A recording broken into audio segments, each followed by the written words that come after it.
कहानी वह नहीं होती जो किताबों में लिखी जाती है। असल कहानी वो होती है जो सच के कागजों पर दर्ज होती है। मैं हूं सुमित नंदन सिंह और आप देख रहे हैं द स्क्रिप्ट राइटर के साप्ताहिक शो राज ए कत्ल, जिसमें हर एपिसोड में हम उन सच्चाइयों की पटकथा लिखते हैं जिन्हें कुछ लोग मिटा देते हैं। अदालत के फैसले हो या राजनीति के पर्दे के पीछे की साजिश, हम लाते हैं वो कहानी जहां हर शब्द सबूत होता है और हर स्क्रिप्ट एक चेतावनी। 5 सितंबर 1998, शाम के 7:15।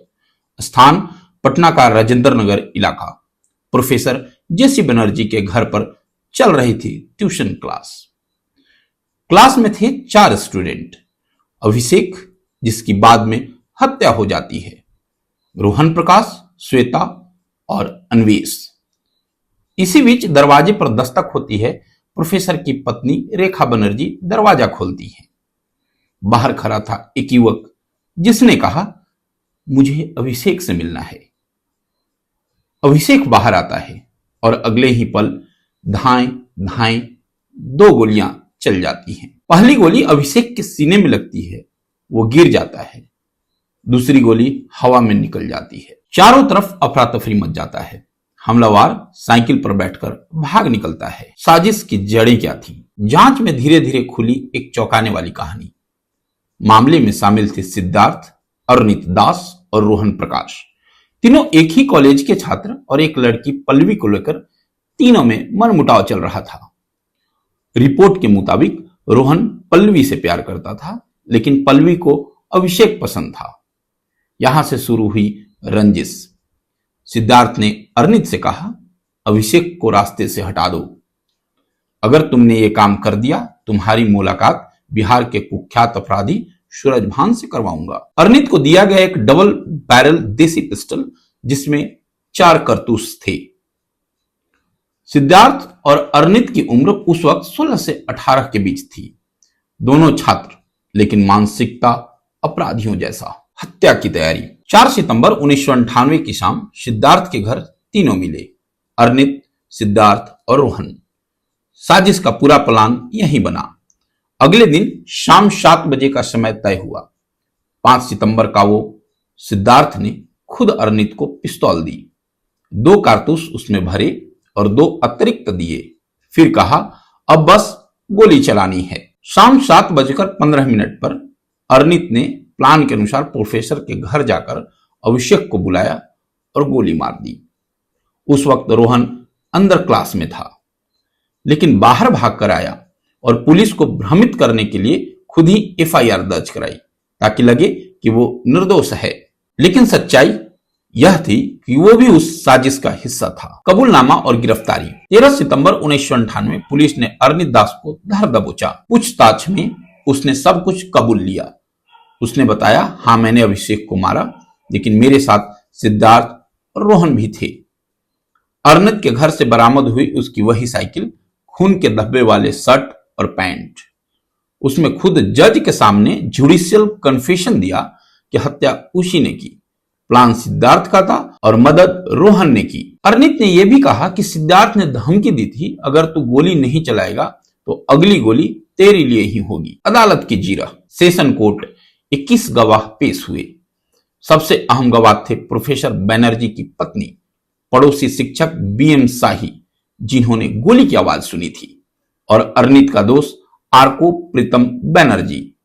Prosecution witness 8। आर्को ने बताया, हत्या के बाद अरुणित मेरे घर था। उसके पास पिस्तौल और 2 कारतूस थे। उसने मुझसे कहा, मैं अभिषेक को गोली मारी। जज के शब्द थे। अरुणित का बयान विस्तृत और सटीक है। इसमें ऐसे विवरण है जो केवल हत्यारा ही जान सकता है। सेशन कोर्ट ने कहा, कबूलनामा स्वेच्छा से दिया गया है, यह पुलिस के दबाव में नहीं है। लेकिन अरुणित का कहना था, मुझे जबरन बयान दिलवाया गया। यह विवाद सुप्रीम कोर्ट तक पहुंच गया। मामला पहुंचा सुप्रीम कोर्ट। बेंच थी जस्टिस केजी बालकृष्णन और बीएन श्रीकृष्ण की। जजों के मुख्य बिंदु थे, अरुणित दास का कबूलनामा स्वेच्छा से था। उसके बयान की पुष्टि मेडिकल और प्रत्यक्ष गवाह से होती है। सिद्धार्थ अपराध की योजना में मुख्य साजिश करता था। रोहन का व्यवहार संदिग्ध था लेकिन अपराध सिद्ध नहीं हुआ। जज का उदाहरण, कन्फेशन अकेले किसी आरोपी को दोषी ठहराने के आधार नहीं बन सकता, लेकिन अब अन्य सबूत उसकी पुष्टि करें तब वह निर्णायक हो जाता है। न्यायालय ने फैसला सुनाया, अरनित दास उम्र कैद, फांसी की सजा रद्द कर दी गई थी। सिद्धार्थ उम्र कैद धारा 302 120 बी आईपीसी के तहत दोषी। रोहन प्रकाश सबूतों के अभाव में रिहा। रोचक तथ्य, सुप्रीम कोर्ट ने इस केस में कहा था, कानून केवल सजा का नहीं सुधार का माध्यम भी है। कानूनी महत्व और सबक, यह केस सिर्फ हत्या का नहीं था बल्कि भारत की जुवेनाइल जस्टिस सिस्टम को दिशा देने वाला फैसला था। इस वक्त के बाद अदालतों ने तय किया कि नाबालिग की उम्र तय करने की तारीख अपराध की तारीख होगी, ना कि गिरफ्तारी की। एक मामूली प्रेम कहानी ने 3 जिंदगियां बर्बाद कर दी, एक की मौत हुई और 2 की जवानी जेल में कट गई। तो दोस्तों, 2 सवाल अब आपसे, क्या प्रेम में जुनून इतना बढ़ सकता है कि इंसान खुद शैतान बन जाए? दूसरा, यह खबर सिर्फ वोट या राजनीति की नहीं है बल्कि आपकी सुरक्षा और चुनावी जागरूकता की भी है। जानते हैं वो सिद्धार्थ कौन था? विक्रम से 2 बार के विधायक रह चुके सिद्धार्थ सौरभ का नाम 1998 के हुए उसी साथी स्टूडेंट हत्याकांड मामले में सुप्रीम कोर्ट से रिपोर्ट आता है और अदालत ने उनकी भूमिका के बारे में ठोस तथ्य दर्ज किए हैं। इनकी जानकारी होना हर चुनने वाले नागरिक का अधिकार है। अगर आप विक्रम क्षेत्र के मतदाता हैं या आम नागरिक हैं, इस वीडियो को शेयर करें ताकि अधिक लोग यह जान सके कि उनका प्रतिनिधि कौन सा आपराधिक इतिहास रखता है।